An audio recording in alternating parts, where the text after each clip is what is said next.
అందరికీ నమస్కారం. గీతా పఠనానికి స్వాగతం. నా పేరు రాజేశ్వరి.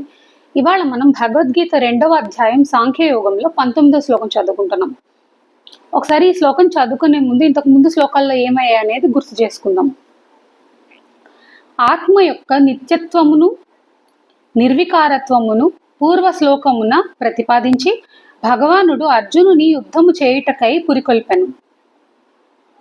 అంతే కదా, ఎంకరేజ్ చేశాడు, యుద్ధం చేయాలి, నువ్వు చేయక తప్పదు అని. కానీ అర్జునుడు నేను వీరిని చంపుటకు ఇష్టపడను, ఒకవేళ వారు నన్ను చంపినను అది నాకు క్షేమమే అని పలికి ఉండను. ఇది కూడా చెప్పారు కదా అర్జునుడు, ఇంతకు ముందు శ్లోకాల్లో చెప్పారు. వాళ్ళని చంపినా కూడా నేను వాళ్ళని తిరిగి వాళ్ళ మీద అటాక్ చేయను అని చెప్పారు. దీనికి స్పష్టముగా భగవానుడు సమాధానమును ఇయ్యలేదు. కావున ఆత్మ చంపబడుననియు లేక చంపుననియు, అంటే ఆత్మని చంపచ్చు కానీ లేకపోతే ఆత్మ ఇంకొకరిని చంపుతుందని కానీ భావించుట అజ్ఞానమే అని రాబో శ్లోకములలో శ్రీకృష్ణుడు తెలుపుచున్నాడు. శ్లోకం చదువుకుందాం. యయేనం వేత్తి హంతారం యశ్చైనం మన్యతే హతం ఉభౌ తౌ న విజానీతో నాయం హంతి న హన్యతే. దీని అర్థం తెలుసుకుందాం. ఆత్మ ఇతరులను చంపునని భావించువాడును, అది ఇతరులచే చంపబడునని భావించువాడును ఆ ఇద్దరును అజ్ఞానులే. ఏలననగా వాస్తవముగా ఆత్మ ఎవ్వరినీ చంపదు, ఎవ్వరి చేతను చంపబడదు.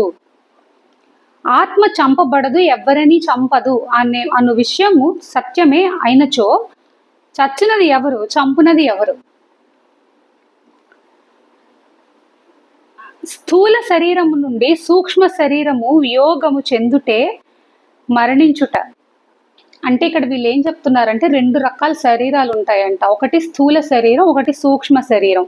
స్థూల శరీరం అంటే ఫిజికల్, మన బాడీ ఏదైతే ఉందో అది ఈ శరీరం. సూక్ష్మ శరీరము ఆత్మకు సంబంధించినది అని చెప్పి ఇంతకు ముందు శ్లోకాల్లో చెప్పారు. ఓకే, సో స్థూల శరీరము నుండి సూక్ష్మ శరీరము వియోగము చెందుటనే మరణించుట. ఇప్పుడు ఈ స్థూల శరీరం నుంచి సూక్ష్మ శరీరము బయటకు వెళ్ళిపోతే దాన్ని మరణము అని మనం అంటున్నాం. కనుక చనిపోవునది స్థూల శరీరము. అందువలననే అంతవంత ఇమే దేహాః అని చెప్పబడినది. ఇదే విధముగా మనోబుద్ధులతో పాటు ఒక స్థూల శరీరం యొక్క చేష్ట ద్వారా మరొక స్థూల శరీరం యొక్క ప్రాణములు వియోగము చెందినచో దానిని, అంటే మొదట స్థూల శరీరమును చంపునది అందురు. కావున చంపునదియు స్థూల శరీరమే, ఆత్మ కాదు. శరీర ధర్మములను తన ఆత్మయందు అధ్యారోపితముగా చేయుట వలన అజ్ఞానులు ఆత్మయే చంపునని భావింతురు. కనుక వారు అజ్ఞానులు ఆ కర్మఫలమును అనుభవింపవలసి వచ్చును. ఇక్కడ ఏం చెప్తున్నారంటే ఆత్మ సూక్ష్మ శరీరము, స్థూల శరీరం అనేది ఇది. ఒకవేళ ఎవరైనా చంపబడ్డారు అంటే అది స్థూల శరీరానికి సంబంధించింది కానీ సూక్ష్మ శరీరం అంటే ఆత్మకు సంబంధించింది కాదు అని చెప్తున్నారు ఇక్కడ. నమస్కారం.